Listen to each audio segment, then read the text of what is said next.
జగన్ విశాఖ సభపై క్రీడల మంత్రి అచ్చెన్నాయుడు విమర్శలు గుప్పించారు. పార్టీని బతికించుకునేందుకే వైకాపా అధ్యక్షుడు జగన్ ప్రత్యేక హోదాను భుజానికెత్తుకున్నారని ఆయన ఎద్దేవా చేశారు. ప్రత్యేక హోదాతో పరిశ్రమలొస్తాయంటున్న జగన్ 29 నెలలుగా రాష్ట్రంలో జరిగే అభివృద్ధి కార్యక్రమాలకు ఎందుకు అడ్డు తగులుతున్నారని ఆయన ప్రశ్నించారు. శ్రీకాకుళంలోని శ్రీకూర్మంలో నిర్వహించిన జనచైతన్య యాత్రలో అచ్చెన్నాయుడు పాల్గొన్నారు. తెలుగుదేశం పార్టీ 29 నెలలైంది. జిల్లాకి ఏం చేసిందని అడుగుతున్నారు. 3,000 కోట్ల రూపాయలు ఖర్చు పెట్టి ట్రిపుల్ ఐటీ ఇచ్చాం. శ్రీకాకుళం జిల్లాలో వనరులు లేక కాదు, సద్వినియోగమైన వనరులు ఉన్నాయి. బాగా కష్టపడినటువంటి ప్రజలు ఉన్నారు.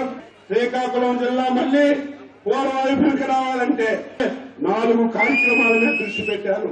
అవన్నీ కూడా వీలైనంత తొందరగా పూర్తి చేయడానికి మేమందరం ప్రయత్నం చేస్తున్నామని ఈ సందర్భంగా